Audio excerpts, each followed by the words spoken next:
bahwa emulsi itu merupakan salah satu jenis. Jadi kalau sediaan farmasi itu kalau teman-teman melihat di pasaran itu ada sediaan farmasi yang bentuknya padat gitu ya, sediaan padat, kemudian sediaan farmasi yang cair, sediaan farmasi yang semi padat. Kalau yang padat itu contohnya ada tablet, kapsul, pulveres, nah itu kan sediaan tablet. Kalau sediaan cair itu ada emulsi, ada sirup, ada suspensi, ada apa namanya eh, dekokta gitu ya. Kemudian eliksir. Nah, kalau sediaan semi padat ada krim, kemudian ada apa lagi? Gel, lotion. Nah, kita akan belajar salah satu jenis sediaan cair, yaitu emulsi. Nah, emulsi itu apa gitu ya? Bahwa emulsi itu merupakan satu sediaan farmasi yang mengandung bahan obat air gitu ya, atau mengandung bahan obatnya cair, kemudian atau distabilkan dengan zat pengemulsi atau surfaktan yang cocok. Nah, emulsi ini merupakan suatu sistem terdispersi yang terdiri dari paling sedikit dua fase cairan yang tidak saling campur. Intinya adalah emulsi itu merupakan suatu jenis sediaan cair di mana mengandung paling sedikit dua jenis bahan yang tidak saling bercampur. Jadi misalkan dan emulsi itu untuk tipe bahan yang berjenis minyak. Misalkan minyak ikan itu minyak ikan. Kalau misalkan kalian mempunyai suatu bahan dan itu berjenis minyak, itu harus dia nggak bisa dibuat sediaan sirup karena minyak itu tidak bisa bercampur dengan air, ya nggak? Ya kan? Minyak itu pada dasarnya tidak bisa bercampur dengan air, tapi ya minyak dengan air itu bisa bercampur kalau ditambahkan atau distabilkan atau dicampur dengan namanya zat pengemulsi atau surfaktan. Jadi air dengan minyak itu bisa saling bercampur dengan bantuan surfaktan atau zat pengemulsi. Kalau ada suatu bahan yang dia berjenis minyak, ya, maka dibuatlah emulsi gitu. Nanti kalau misalkan kalian punya suatu bahan gitu ya, tapi dia bukan berjenis minyak, namun dia memiliki sifat tidak larut dalam air, maka dibuat sediaan suspensi namanya. Nah, kita belajar terkait dengan emulsi ya. Paham ya di sini ya? Sudah ada gambaran ya bahwa emulsi itu adalah suatu sediaan cair di mana terdiri dari dua jenis cairan yang tidak saling bercampur yaitu antara minyak dengan air yang dapat distabilkan dengan zat pengemulsi atau surfaktan yang cocok. Kemudian terkait dengan emulsifikasi, karena nanti kita ke depannya akan menggunakan istilah emulsi dan emulsifikasi. Kalau emulsifikasi, nah ini adalah prosesnya, proses buat emulsinya itu namanya emulsifikasi. Jadi emulsifikasi itu adalah proses pembuatan emulsi dari bahan-bahan yang tidak saling melarut karena perbedaan polaritas. Ya, di mana prinsipnya bahwa kalau eh, cairan, sorry, kalau cairan ya, kalau sirup, sirup itu terdiri dari dua fase, yaitu ada solvent dan ada solut, gitu kan, ada pelarut sama ada zat terlarut, gitu kan, itu kalau sirup atau suatu larutan. Jadi kalau suatu larutan itu terdiri dari apa? eh Pelarut dan zat yang terlarut. Tapi kalau sediaan emulsi itu juga terdiri dari dua, yaitu fase terdispersi dan medium pendispers. Kalau fase terdispersi ini adalah zat aktif atau bahan aktif obatnya. Kalau medium pendispers itu adalah pelarutnya, Aquades gitu. Jadi beda ya teman-teman istilahnya ya. Kalau shot saya ulangi lagi, kalau larutan itu terdiri dari dua, yaitu pelarut dan zat terlarut. Tapi kalau disediaan emulsi itu terdiri dari fase terdispers ya dan medium pendispers. Sehingga prinsip dari emulsifikasi sendiri itu adalah mendispersikan fase terdispersi ke dalam medium pendispers. Itu. Yang masing-masing mempunyai polaritas yang berbeda sehingga terbentuklah suatu sistem emulsi yang stabil. Paham ya sampai sini ya? Istilah emulsi dan emulsifikasi. Itu. Kemudian, apa saja sebenarnya komponen-komponen yang ada di dalam sediaan emulsi?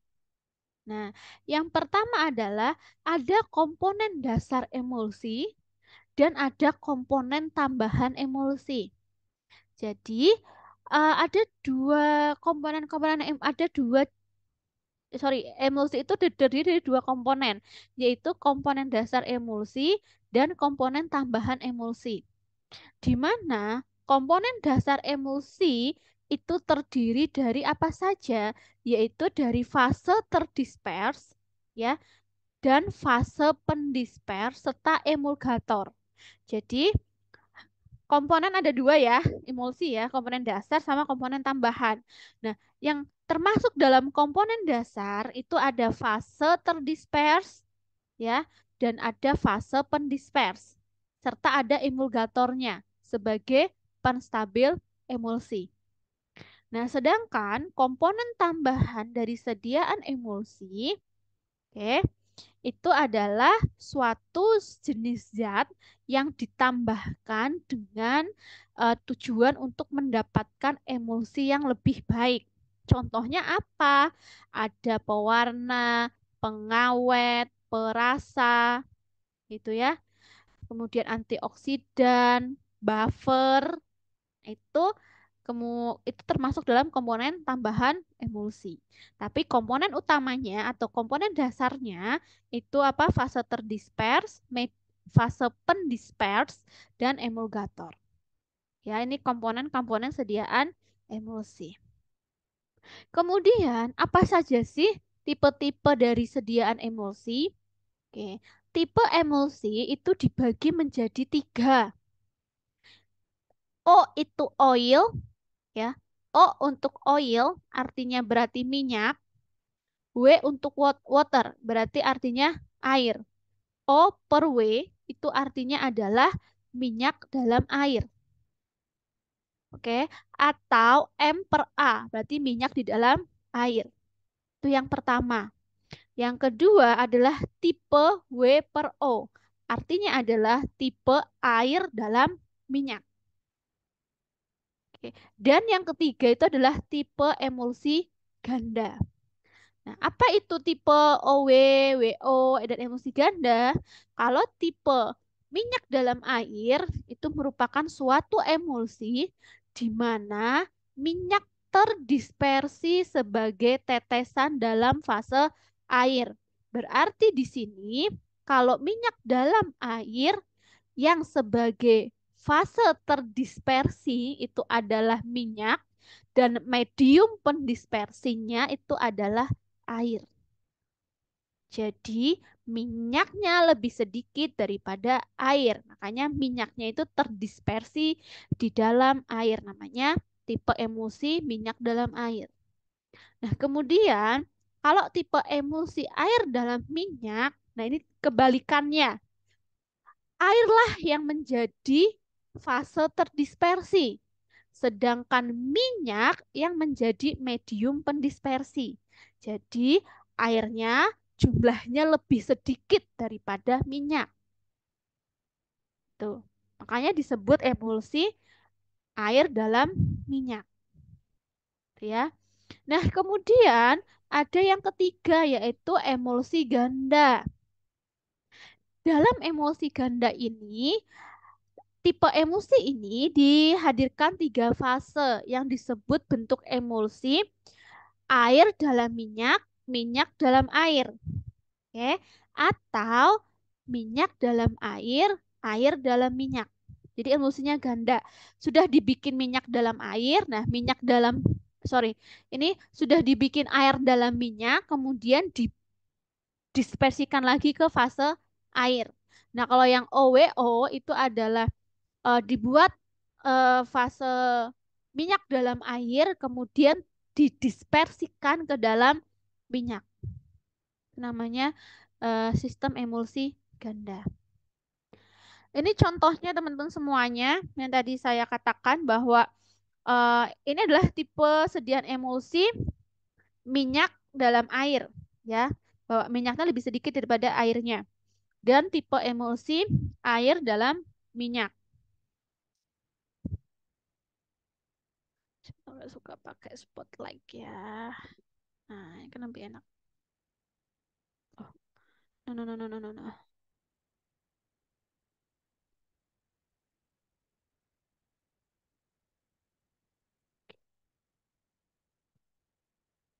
Nah, ini kan tadi saya bilang ya bahwa emulsi itu terdiri dari fase air dan fase minyak, dan akan distabilkan atau dicampur dengan namanya emulgator, ya. Nah, ini minyak, air gitu ya. Kemudian diaduk atau ditambahkan dengan yang namanya emulgator atau penstabil emulsi, dan akan menjadi satu begini. Nah, minyaknya ini, bulat-bulatan ini ada di dalam medium air. Begitu pula dengan tipe emulsi air dalam minyak, di mana airnya lebih sedikit sebagai fase terdispersi, oilnya sebagai medium pendispersi, yang merah itu adalah emulgator. Nah, tadinya air dan minyak tidak bercampur, kemudian dibuatlah bercampur dengan penambahan emulsifier atau emulgator. Nah, dicampur akan menjadi di bawah ini. Jadi airnya ini yang biru-biru ini ada di dalam medium minyak. Ini adalah gambarannya. Apa saja contoh dari sediaan emulsi? Kosmetik, krim. Kosmetik yang krim. Oke, peptisida, es krim, cat, margarin, cairan pemotong logam. Nah, ini adalah tipe-tipe emulsi. Contohnya. Dan apa saja keuntungan dan kerugian dari tipe emulsi gitu ya? Bahwa keuntungan dari sediaan emulsi yaitu yang pertama, dapat membentuk sediaan saling tidak bercampur menjadi dapat bersatu. Jadi tadi kan dari minyak dan air yang tidak bisa bercampur, kemudian dibuat dalam sediaan emulsi dapat bercampur, ya, menjadi suatu bentuk yang homogen dan stabil. Kemudian karena dia bentuknya cair, ya, akan memudahkan bagi orang pasien yang susah menelan tablet. Tuh. Kemudian dapat menutupi rasa tidak enak obat dalam bentuk cair, misalkan minyak ikan. Nah, karena di dalam suatu sediaan emulsi itu ada perasa gitu ya, pembau gitu ya, eh apa namanya, itu sehingga suatu zat aktif yang mempunyai bau yang tidak enak gitu ya, dan rasa tidak enak itu bisa tertutupi dengan dibuat sediaan emulsi dan meningkatkan penerimaan oleh pasien. Apa saja? Tentu dalam suatu sediaan farmasi itu pasti ada namanya keuntungan dan kerugian. Apa saja kerugian dari sediaan emulsi? Yang pertama yaitu kurang praktis daripada sediaan tablet. Kalau emulsi itu kan diwadahi dalam botol ya. Kalau tablet itu kan tinggal di apa namanya, pakai kemasannya strip. Jadi lebih praktis sediaan tablet daripada emulsi, karena emulsi apa namanya, wadahnya lebih besar gitu ya. Kemudian minumnya juga harus ditakar. Nah, itu lebih praktis kalau sediaan tablet. Lebih praktis sediaan tablet daripada sediaan emulsi. Kemudian sediaan emulsi mempunyai stabilitas yang rendah daripada sediaan tablet. Kenapa sediaan emulsi itu stabilitasnya lebih rendah daripada tablet? Karena sediaan emulsi itu kan fase cairnya lebih banyak ya. Apalagi di situ ada mengandung air gitu ya, mengandung water, di mana water inilah atau cairan tersebut itu menjadi tempat tumbuh bakteri.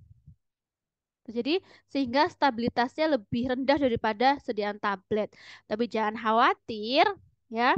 Di dalam sediaan emulsi itu juga nanti akan ditambahkan namanya preservatif atau zat pengawet sehingga bakteri-bakteri itu tidak bisa tumbuh dalam cairan. Kemudian takaran dosisnya kurang teliti. Ya, kadang eh, di dalam sediaan emulsi itu kan sudah ada takaran sendoknya sebetulnya ya. Nah, kadang tidak pas takarannya 5 mili nanti kelebihan sedikit atau misalkan pas sendoknya hilang pakai sendok biasa. Jadi kan takaran dosisnya kurang teliti. Tapi kalau tablet kan tidak, langsung kita minum satu tablet.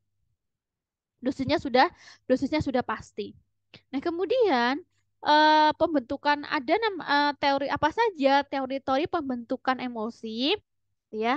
Ada 4 teori dalam pembentukan emulsi atau pembuatan emulsi. Yang pertama adalah teori tegangan permukaan. Kalian tahu bahwa kenapa air dan minyak tidak bisa bercampur karena memiliki tegangan permukaan yang besar antara fase air dan fase minyak. Sehingga untuk memperkecil tegangan antar muka minyak dengan air, maka ditambahkanlah si emulgator atau emulsifier untuk apa namanya mengurangi tegangan antar muka fase air dan fase minyak. Nah, kan di sini ada pembentukan apa emulsi dengan teori tegangan permukaan. Yang kedua adalah teori orientas bentuk baji atau oriented wedge. Kemudian yang ketiga adalah teori interparsial film dan yang terakhir adalah teori lapisan listrik rangkap atau electric double layer. Kita akan bahas satu persatu. Yang pertama adalah teori tegangan permukaan. Di sini ada namanya daya kohesi. Di dalam percampuran antar partikel ya, itu akan terjadi. Jadi kalau partikel bahan A dan bahan B dicampur menjadi suatu dalam satu wadah gitu ya. Nah, itu kan akan terjadi tarik menarik antar molekul yang sejenis.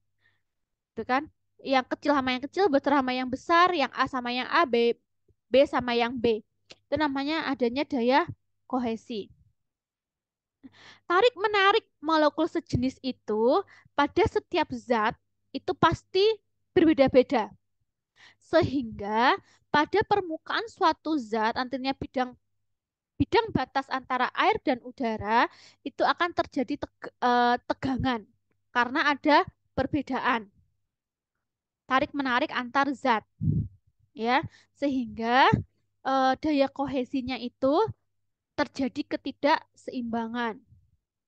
Nah, tegangan permukaan yang terjadi tersebut itu dinamakan tegangan permukaan.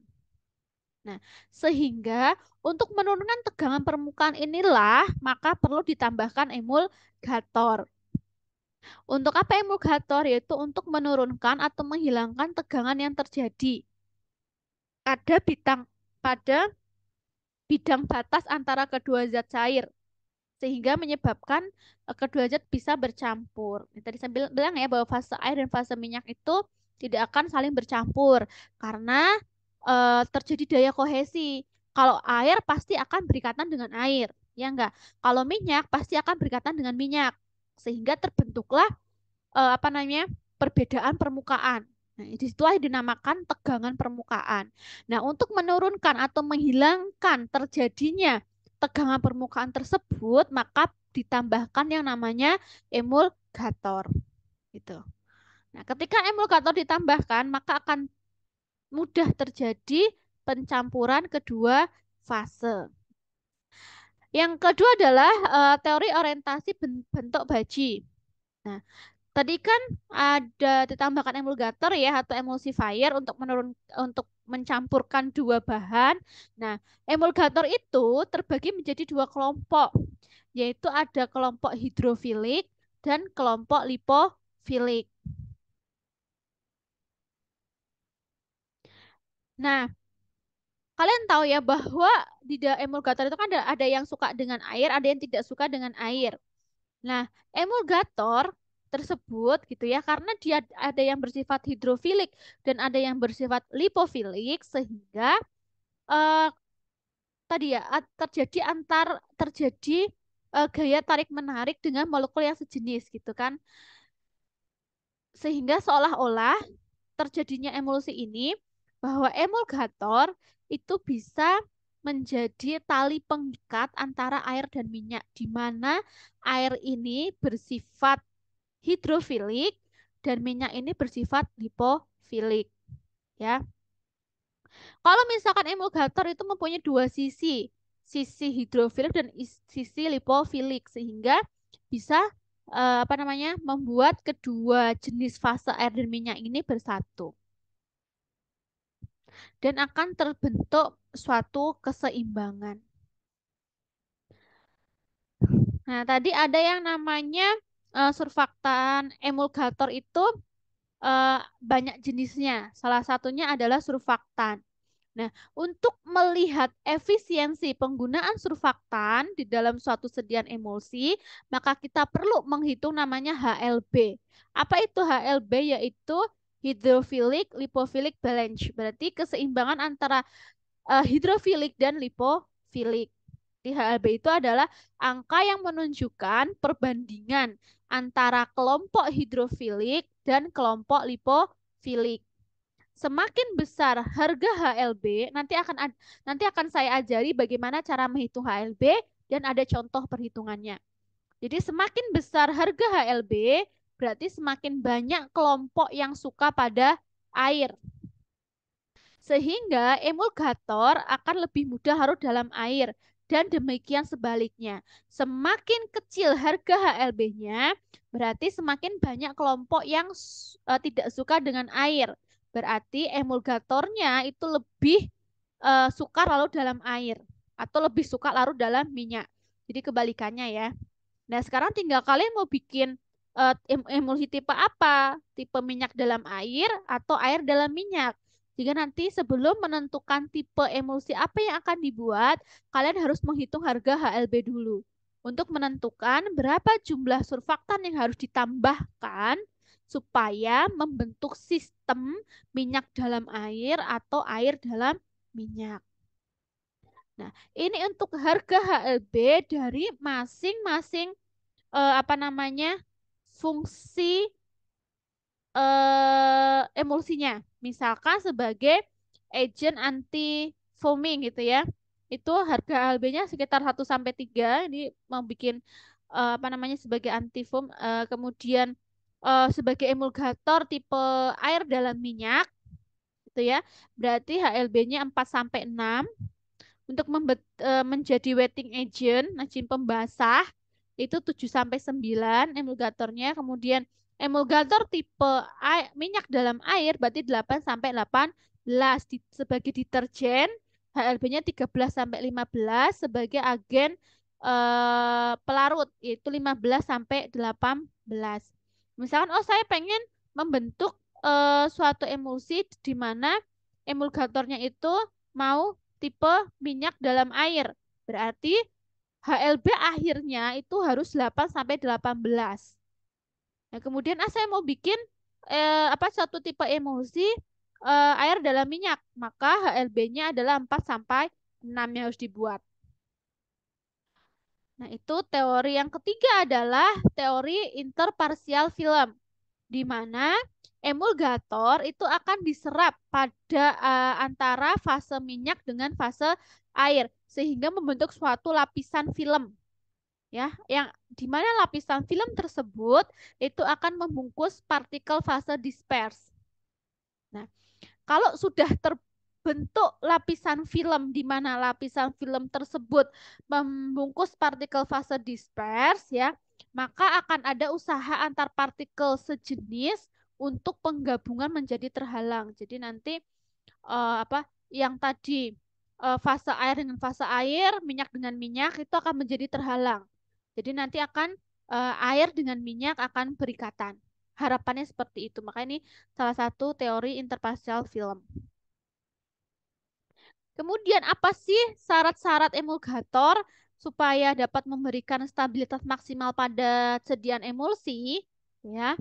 Syarat-syarat emulgator supaya dapat memberikan stabilitas maksimal pada emulsi yang pertama adalah dapat membentuk lapisan film yang kuat tetapi lunak.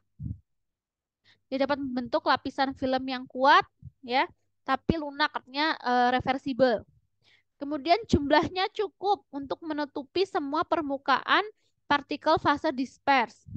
Dapat membentuk, yang ketiga adalah dapat membentuk lapisan film dengan cepat, apa namanya, lapisan permukaan gitu loh, dengan cepat dan dapat menutup semua permukaan partikel dengan segera. Ini adalah tiga syarat emulgator. Yang teori yang terakhir adalah teori lapisan listrik rangkap, electric double layer, di mana teori ini adalah apabila ada suatu minyak terdispersi ke dalam air, ya, satu lapis air yang langsung berhubungan dengan permukaan minyak akan bermuatan sejenis, sedangkan lapisan berikutnya akan mempunyai muatan yang berlawanan dengan lapisan di depannya. Jadi seolah-olah yang terjadi adalah setiap partikel minyak itu dapat dilindungi oleh dua benteng lapisan listrik yang saling berlawanan. Misalkan lapisan plus dengan lapisan minus.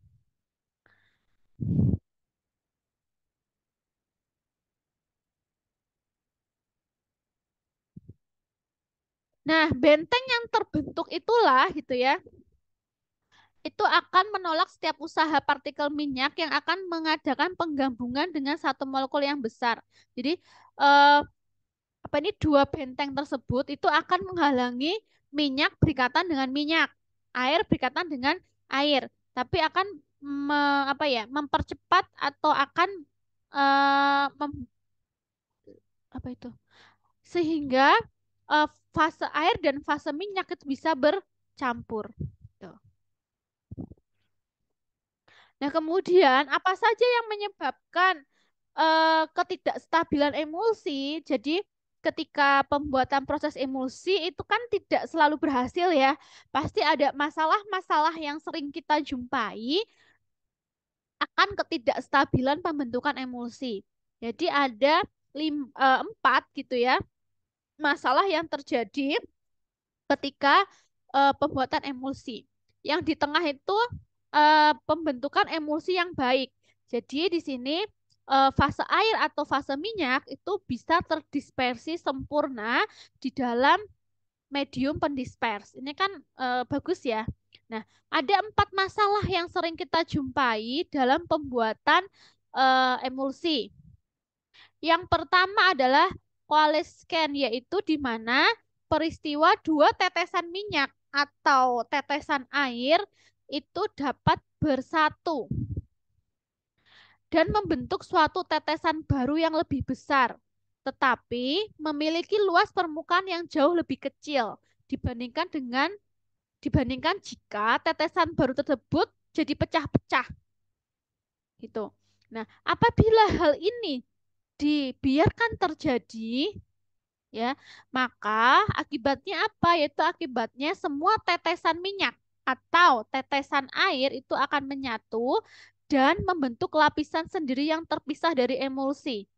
Ini ya, bahwa tetesan-tetesan minyak atau air itu akan apa, bergabung menjadi satu. Ini tetesan minyak kan misalkan akan tergabung menjadi satu dan akan membentuk suatu sistem emulsi sendiri. Jadi ini nggak bercampur dengan medium pendispersnya. Itu yang dimaksud.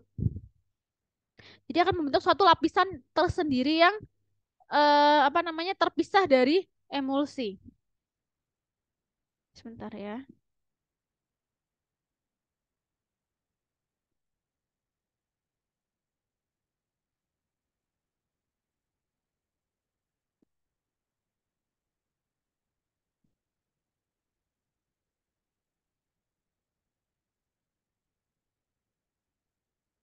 Nah, mau izin balas WA sebentar.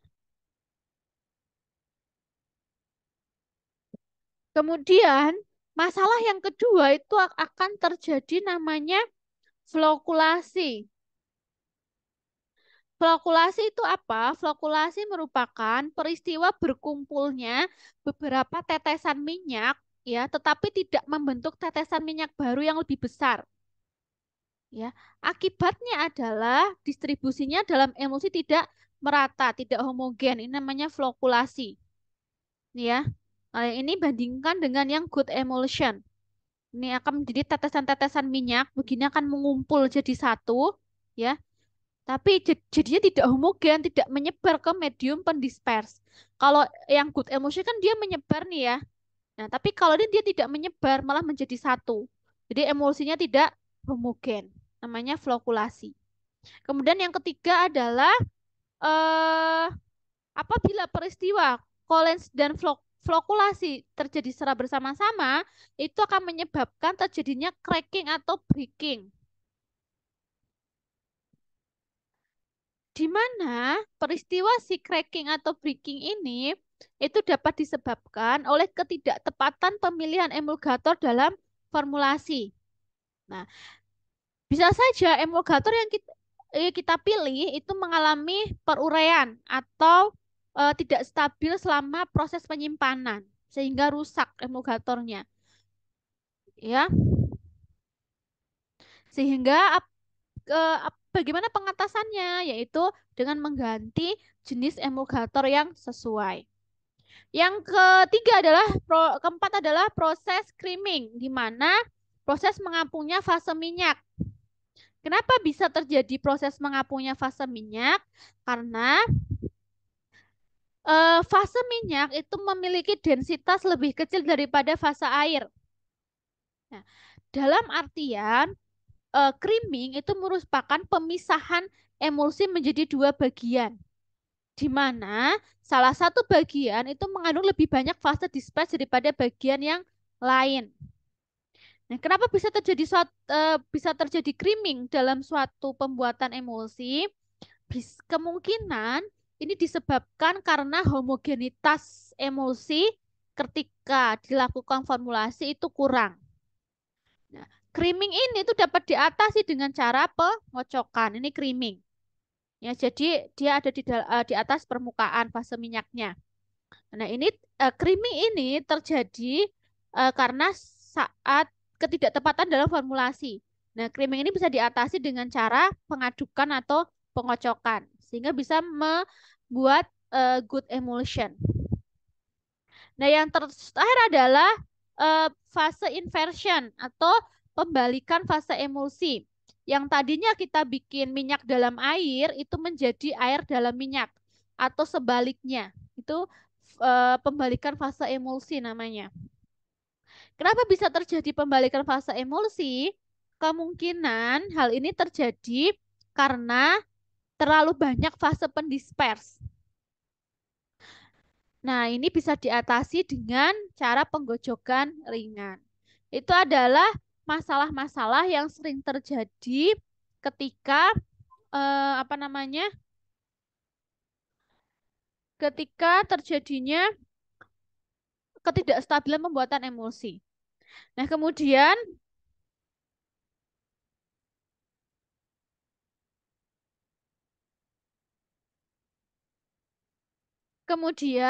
tadi kan tipe emulsi itu kan ada bermacam-macam ya. Ada minyak dalam air, air dalam minyak, kemudian ada emulsi ganda. Nah, kemudian gini pertanyaannya, kita sudah membuat suatu sediaan emulsi, gitu ya. Terus bagaimana caranya kita tahu bahwa emulsi yang kita buat itu minyak dalam air atau air dalam minyak? Kan gitu ya. Bagaimana cara mengetahui bahwa mengidentifikasi bahwa sediaan emulsi yang sudah kita buat itu adalah minyak dalam air atau air dalam minyak? Nah, ada cara eh, penentuan tipe emulsi. Ada 5 cara, 5 apa 6 ya, saya agak lupa. Ada 6 cara untuk menentukan tipe emulsi. Yang pertama adalah uji pengenceran. Ini sering dilakukan. Uji pengenceran ini misalkan kalian membuat tipe minyak dalam air. Nah, maka tipe emulsi minyak dalam air kan kita sebetulnya kita sudah mengetahui gitu ya. Ini tipe emulsi apa yang kita buat dari jumlah komponen minyak dan komponen airnya.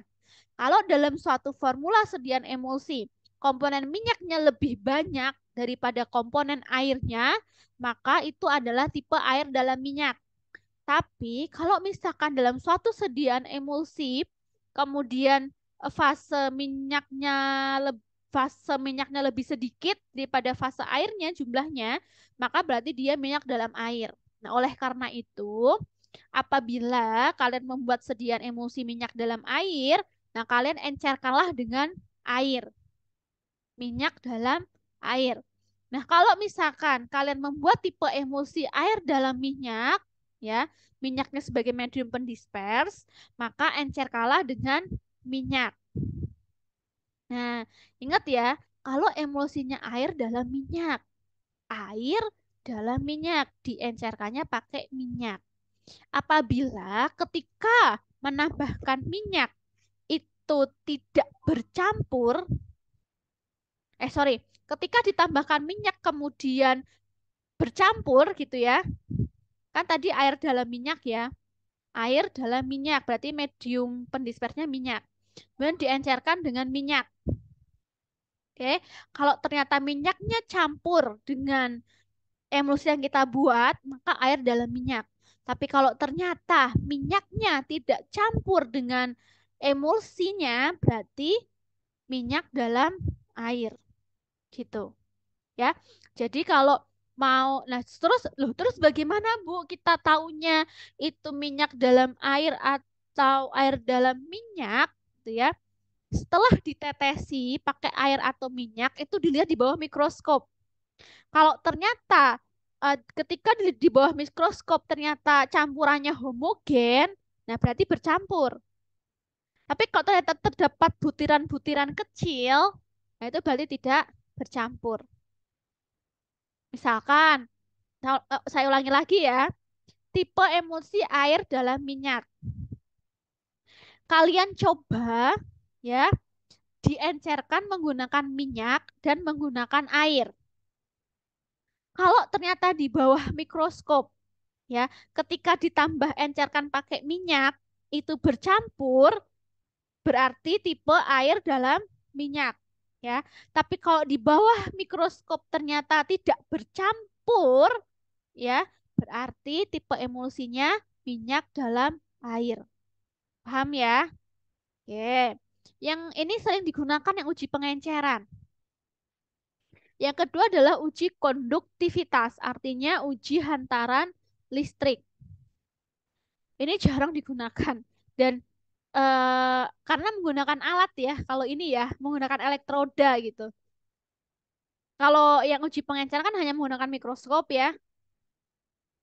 Kalau uji konduktivitas ini menggunakan uji hantaran listrik, di mana emulsi ketika fase kontinu adalah air dapat dianggap memiliki konduktivitas yang tinggi dibandingkan emulsi yang fase kontinu adalah minyak. Jadi kalau misalkan nih kalian eh, suatu elektroda, gitu ya, kemudian dimasukkan ke dalam emulsi minyak dalam air. Jika lampunya itu menyala, misalkan nih kalian bikin suatu emulsi. Oke, suatu emulsi. Kalian mau cek nih tipe emulsinya apa sih ini? Minyak dalam air atau air dalam minyak? Kalian pakailah elektroda. Nah, ketika sediaan emulsi tersebut kalian masukkan elektroda, kemudian elektrodanya lampunya nyala, berarti minyak dalam air. Karena apa? Karena lebih banyak airnya. Paham ya? Nah, tapi kalau misalkan nih suatu emulsi dicek pakai elektroda, lampunya tidak menyala. Nah, berarti emulsinya adalah air dalam minyak. Gitu ya. Uji yang ketiga itu adalah uji arah creaming. Oke, di mana creaming ini kan tanda creaming ya menjadi suatu fenomena antar dua emulsi yang terpisah dari cairan aslinya. Nah, ketika salah satu mengapung pada permukaan lainnya. Oh, kalau ini jarang dipakai ini nggak usah. Nah, ini uji kelarutan warna. Wah, ini creamingnya jadi kok ada banyak.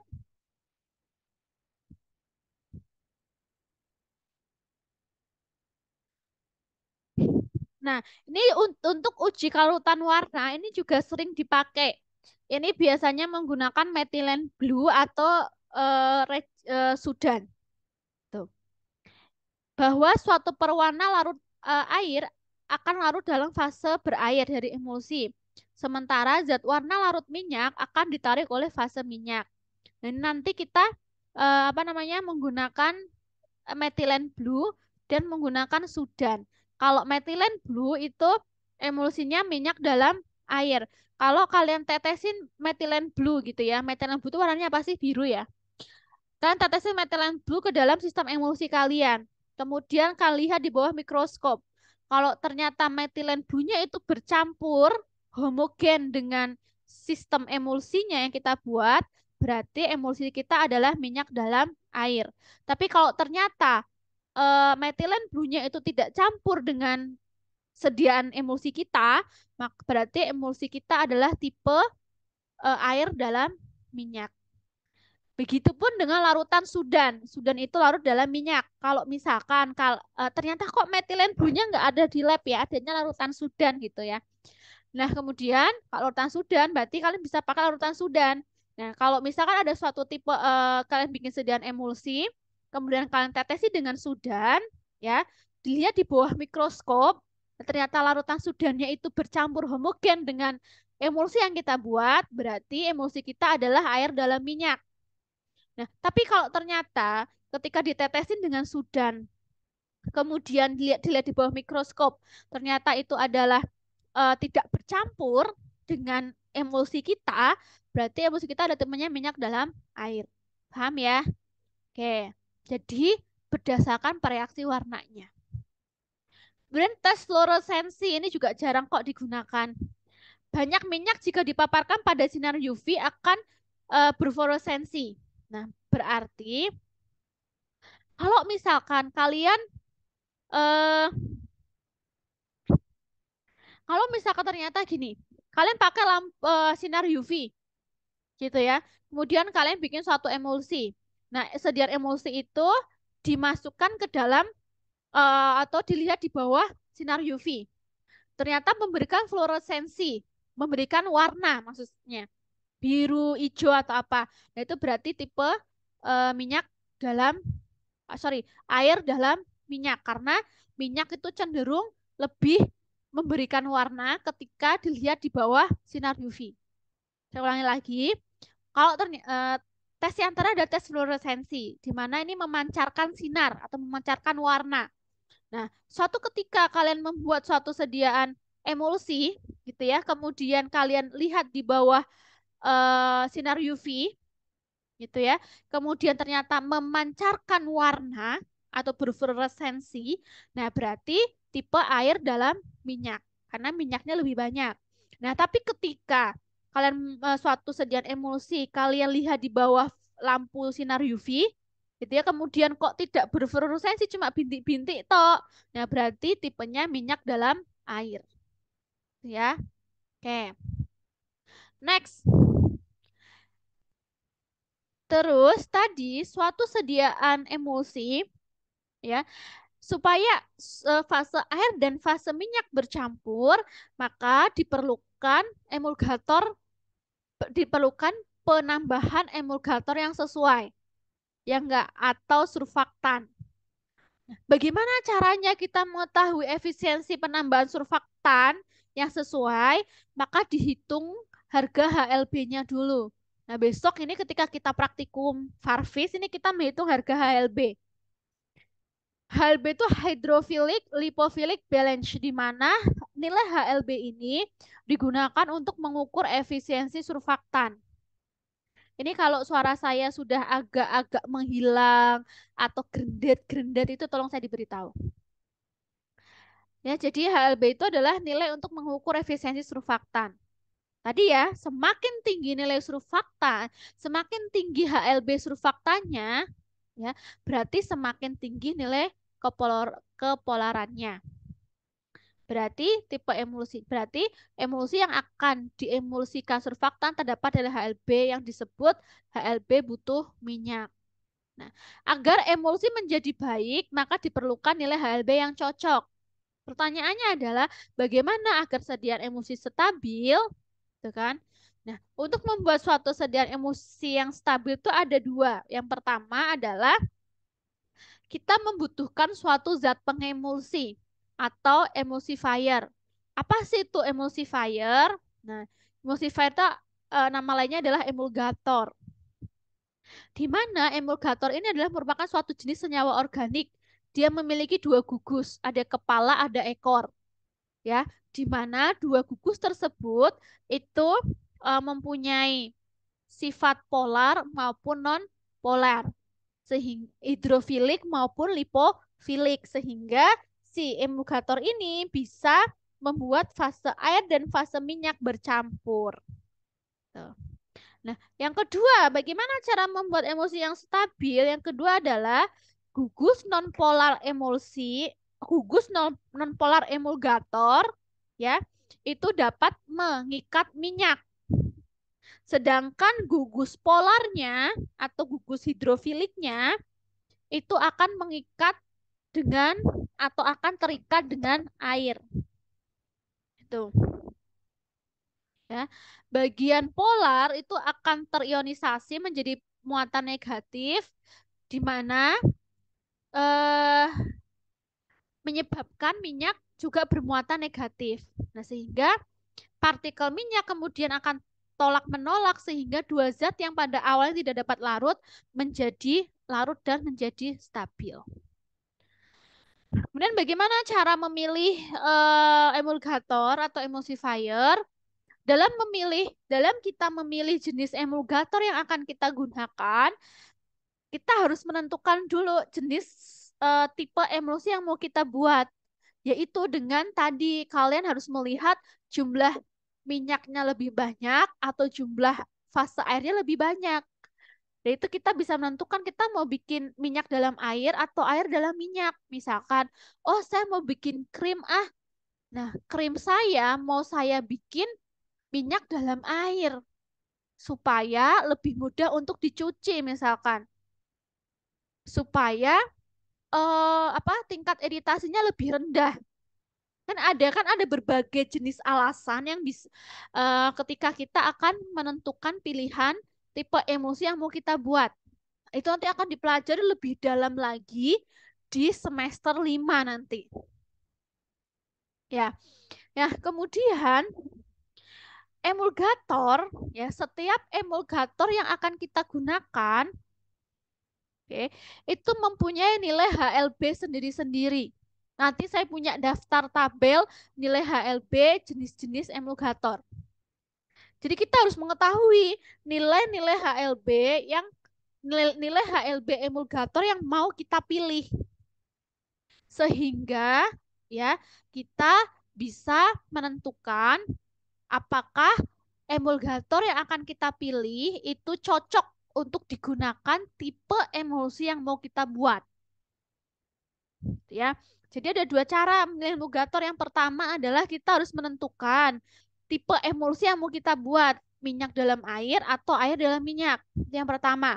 Nah, yang kedua, kita harus mengetahui nilai masing-masing HLB dari emulgator yang akan kita pilih supaya kita bisa memastikan atau menentukan apakah jenis emulgator yang kita gunakan itu sesuai dengan tipe emulsi yang mau kita buat. Gitu ya. Jadi ada dua cara memilih emulgator. Kemudian, berarti kapan dong kita menggunakan metode HLB dalam memilih emulgator? Gitu kan? Nah, apabila surfaktan atau emulgator yang akan kita pilih itu mempunyai nilai HLB, karena tidak semua emulgator itu punya nilai HLB. Nah, jadi sebelum melakukan pencampuran antar bahan dengan emulgator, maka kita harus hitung dulu harga HLB-nya. Ya, kemudian baru kita lakukan pemilihan emulgator yang sesuai dengan nilai HLB-nya. Yang kedua, setelah diperoleh emulgator yang cocok, ya, maka kita bisa mencampur antara fase terdispersi, dengan medium pendispersi, dan dengan emulgator yang kita pilih sesuai dengan apa namanya hasil perhitungan HLB-nya. Kalau misalkan kalian mau membuat tipe emulsi minyak dalam air, maka nilai HLB-nya itu harus 9 sampai 12. Berarti emulgator A ditambah emulgator B itu harus menghasilkan nilai 9 sampai 12. Kalau mau bikin tipe emulsi minyak dalam air. Tapi kalau misalkan kalian mau membuat tipe emulsi air dalam minyak, ya, maka perhitungan emulgatornya HLB-nya itu harus 3 sampai 6. Tuh, berarti kalau kalian mau bikin tipe emulsi minyak dalam air, ya, berarti kalian harus menilai HLB emulgatornya harus 9 sampai 12. Nah, kalau misalnya kalian mau bikin tipe emulsi air dalam minyak, maka nilai HLB emulgatornya 3 sampai 6. Itu. Terus bagaimana, Bu, caranya menghitung rumus HLB? Ada dua rumus yang kita gunakan untuk menghitung HLB. Rumus yang pertama adalah harga HLB yang diminta. Misalkan, oh mau bikin air dalam minyak, air dalam minyak berapa sih? 3 sampai 6. Asa mau bikin 5 deh HLB-nya. Kemudian HLB emulgator B, nilai HLB emulgator B dibagi HLB emulgator A dikurangi nilai HLB emulgator B kali 100%. Nah, nanti ada contoh perhitungannya. Kemudian saya mau yang rumus yang kedua. Ya. Misalkan B1 ini adalah berat emulgator yang pertama. Jumlahnya berapa gram sih gitu loh. Misalkan kalian pakai mana sih? Emulgatornya ada dua, emulgator span dan twin. Nah, berarti misalkan oh spannya 10 gram, maka 10 span dikali nilai HLB span ditambah berat twin dikali dengan nilai HLB twin. Nanti ketemunya berapa? HLB campurannya. Harusnya simple ya. Nah, ini contohnya. Ini contoh soalnya, ini jawabannya. Berapa nilai HLB campuran dalam pembuatan emulsi 100 mili tipe minyak dalam air di mana HLB zat A-nya adalah 88,6 nilai HLB-nya loh. Kemudian beratnya ada 5,9 gram sama HLB zat B-nya beratnya adalah 16,9. Sorry, nilai HLB-nya adalah 16,9. Kemudian masanya atau jumlah zat B-nya adalah 4,1. Maka pakai rumusnya adalah B1 kali HLB1 tambah B2 kali HLB2. B campuran ya dikali HLB campuran. Nah, B-nya itu berapa sih? Gitu ya kan? Berat massa campurannya berapa? Berarti berat atau jumlah zat A ditambah jumlah zat B. Berarti 5,9 ditambah 4,1 ketemunya 10 gram. Nah, berat zat 1 itu 5,9 gram. Berat zat 2-nya itu 41 gram, 4,1 gram. Nilai HLB zat 1 adalah 8,6. Nilai HLB zat 2 adalah 16,9. Pertanyaannya berarti berapa nilai HLB campuran? Gitu kan? Nah, pakai rumus yang ini. B1 berat apa zat B itu 5,9 gram dikali nilai HLB zat B. Kok kebalik ya ini ya? Oh, sorry. B1 kali HLB1 itu adalah zat A. Oke. Berat zat A itu adalah 5,9 gram dikali dengan nilai HLB zat A 8,6 ditambah dengan berat zat B dikali dengan nilai HLB zat B. 4,1 kali 16,9. Nah, ini sama dengan berat campurannya itu adalah 10 kali HLB campuran. Nah, maka nilai dari HLB campuran adalah 12. Nah, kalau 12 berarti masuk ke dalam tipe emulsi apa? Tipe emulsi minyak dalam air. Berarti cocok nggak ini pemilihan apa namanya emulgatornya? Misalkan ini twin, ini spam untuk membuat tipe emulsi minyak dalam air. Oh, ternyata setelah dihitung-hitung nilai HLB-nya 12 nih. Oh, berarti masuk nih, bisa nih bikin minyak dalam air. Itu caranya. Paham nggak perhitungannya? Ada yang mau ditanyakan dari perhitungan nggak? Bu, nanti nilai HLB-nya kalau misalkan Bu ini masuk dalam soal ujian gitu kan biasanya mahasiswa. Tenang-tenang, nilai HLB-nya akan kita cantumkan tidak untuk dihafalkan.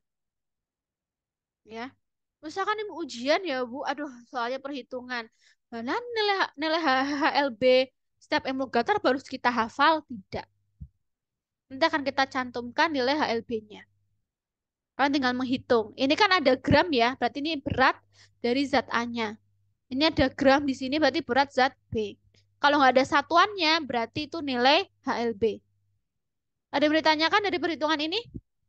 Cukup jelas? Oh, maaf Ibu, Ya, kalau putus-putus Mas Habibi fungsi suaranya. apakah nanti HLB-nya kita nyari apa? Kalau misalnya praktik udah tuanya atau belum gitu. Gimana Mas? Suaranya putus-putus. Enggak, Bu. Mas, ya.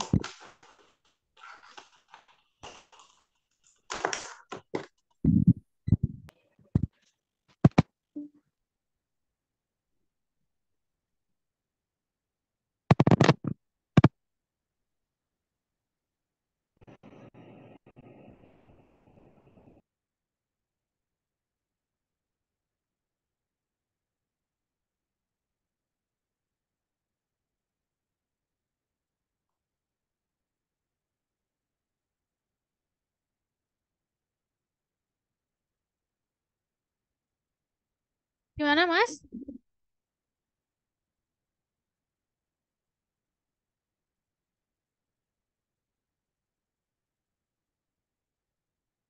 Gimana Mas Habibi atau di kolom chat aja kali ya, diketik nanti saya jawab.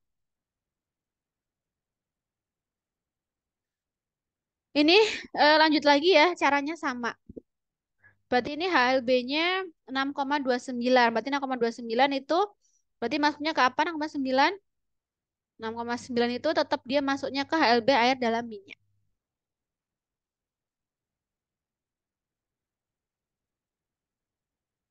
Nah, kalau misalkan oh, kalau praktikum HLB-nya nanti ada nilainya, Mas. Tak contohkan nilai HLB-nya. Nanti kita ada cantat saya punya. Nah, ini dia daftar nilai HLB. Lihat ya. Oke.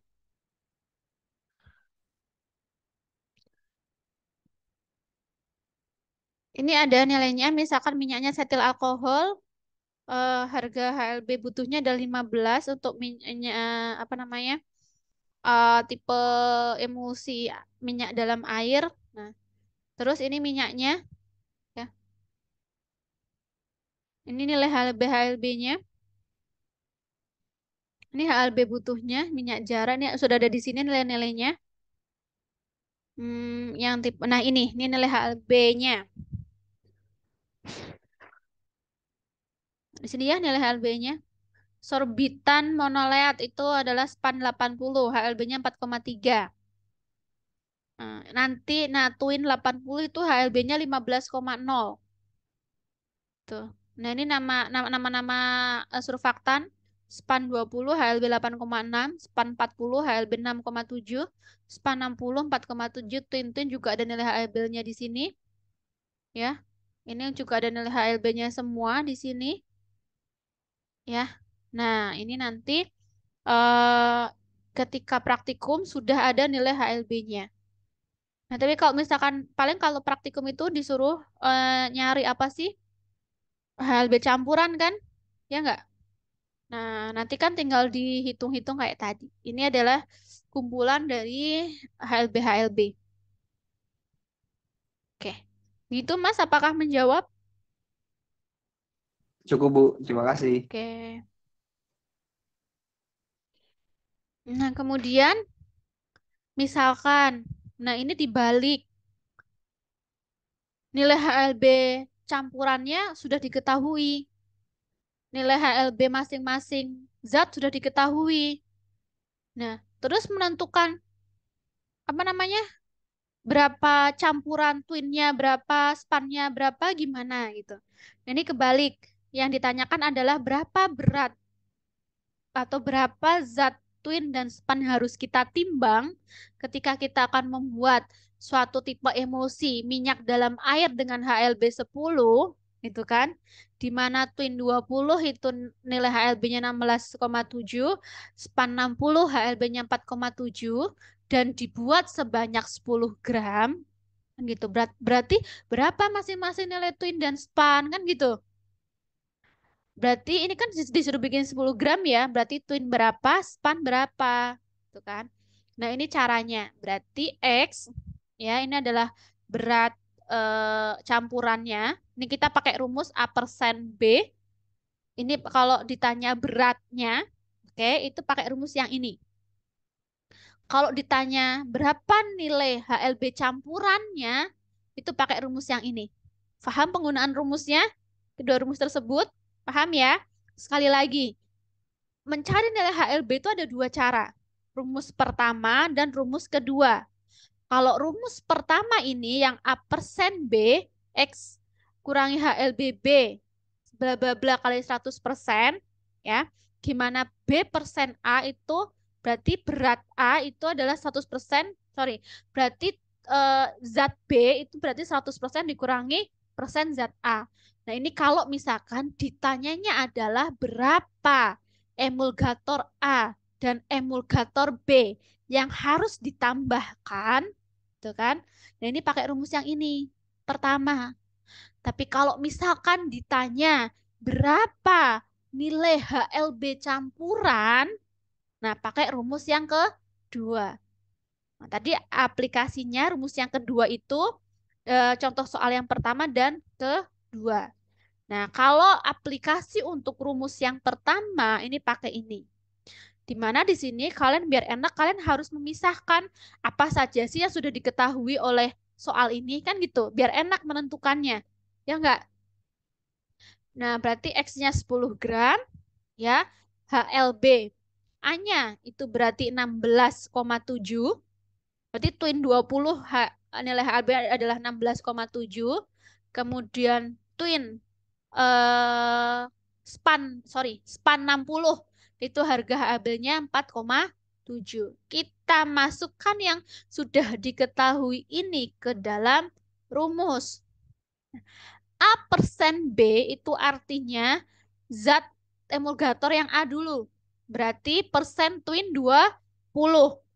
10X dikurangi nilai HLB emulgator span 60 yaitu 4,7 dibagi ya nilai HLB twin 20 dikurangi nilai HLB span 20 span 60 dikali 100%. Berarti 10 kurangi 4,7 5,3 ya. 16,7 dikurangi 4,7 ketemunya 12 dikali 100%. Berarti ketemunya adalah 44,1%.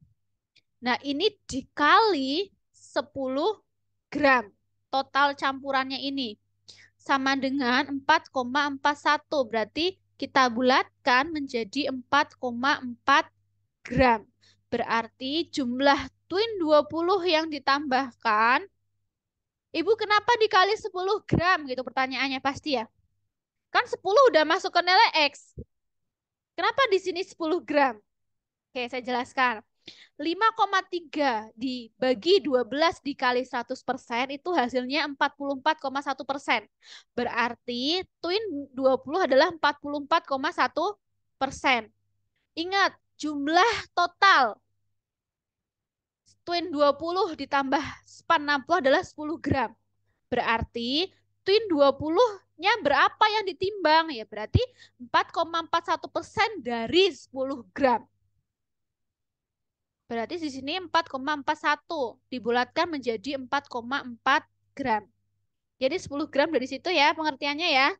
Oke, ini udah ketemu nih berat twin 20-nya 4,4 gram. Nah sekarang berarti berapa ya span 60-nya? Ya, maka pakai rumus ini. B persen A sama dengan 100% dikurangi A persen. Nah, berarti B-nya kan span. Persen span 60 sama dengan 100% dikurangi persen A-nya berapa? Persen A-nya adalah 44,1%. Maka ketemunya adalah 55,9%. Berarti berapa span 60 yang ditambahkan? 55,9 dari 10 gram. Total emulgator yang harus ditambahkan. Berarti 5,59 kalau dibulatkan menjadi 5,6 gram. Berarti sekarang, aduh ini ya. Berarti sekarang 4,4 gram ditambah 5,6 gram berapa totalnya? 10 gram. Ya enggak? Berarti untuk membuat tipe emulsi. Oh, minyak dalam air. Oke, aduh hilang lagi. Minyak dalam air. Oke. Dengan emulgatornya adalah twin 20 dan span 60. Oke.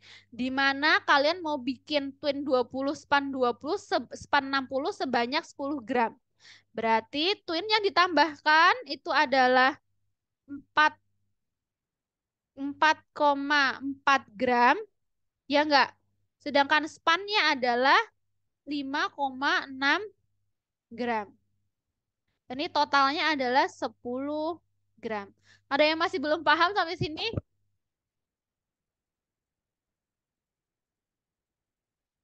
Ada yang masih bingung? Cukup jelas ya, gampang ya perhitungan HLB ya. Tidak sesusah farmakokinetik kan? Iya, Bu. Ya, iya, tidak sesusah farmakokinetik kan apa dosis apa campuran atau kok dosis berganda ya. Oke. Nah, kalau sekarang ya kita hanya sampai ke perhitungan HLB saja. Hanya sampai ke perhitungan HLB tok. Untuk melihat gimana sih caranya, apakah surfaktan atau emulgator yang kita tambahkan dalam sediaan emulsi itu pas atau tidak. Nah, untuk cara pembuatan emulsi, metode pembuatannya, evaluasi sediaannya, itu akan dibahas tersendiri di semester 5. Oke, di mata kuliah teknologi sediaan semi padat semi padat cair atau apa saya lupa namanya. Nanti di semester 5 ya. Paham ya? Yang penting kalian tahu perhitungan HLB, gimana cara milih surfaktan gitu ya. Terus gimana cara menghitung HLB campurannya, gimana cara membuat apa namanya? eh milih apa sih? Membuat apa menentukan apakah emulgator yang dipilih itu sesuai enggak dengan tipe emulsi yang mau dibuat. Sampai situ saja untuk semester 2. Gitu ya, yang penting paham bagaimana nilai apa namanya menghitung HLB dan apa sih gunanya suatu emulgator ditambahkan ke dalam sediaan emulsi. Untuk pembuatan emulsi teori-teorinya lebih lengkapnya dan lebih jelasnya itu besok di semester 5. Itu akan saya jerentehkan benar-benar saya jelaskan secara detail. Kemudian kalian tahu dulu ini. HLB, kemudian cara memilih emulsi, kapan digunakan metode HLB. Begitu? Cukup jelas ya? Uh, Eh, Ibu. ya. Nanti akan ada soal latihan, tidak banyak. Nanti ada kuis tapi tidak sekarang karena saya juga belum bikin soalnya. Itu ya, karena saya belum bikin soalnya. Nanti saya akan buat soal apa namanya? Soal kuisnya ya, terkait dengan perhitungan HLB. Terkait dengan perhitungan HLB, nanti akan saya buat soalnya. Nanti kalau sudah siap kuisnya, akan saya beritahu di grup PJ. Gitu ya untuk pertemuan kali ini. Izin eh bertanya, Bu. ya, gimana Mbak Nabila, apa Mbak Vika? Eh, ini Bu, kan hari Jumat besok ada praktikum golongan B2 ya Bu, Fartis. Nah itu mau lanjut langsung praktikum yang emulsi atau minggu depan saja Bu? Minggu depan saja Mbak, Oke. biar sekalian. Dan saya minta tolong untuk minggu depan, ini kelas apa? B ya. Nah, ya nggak apa-apa.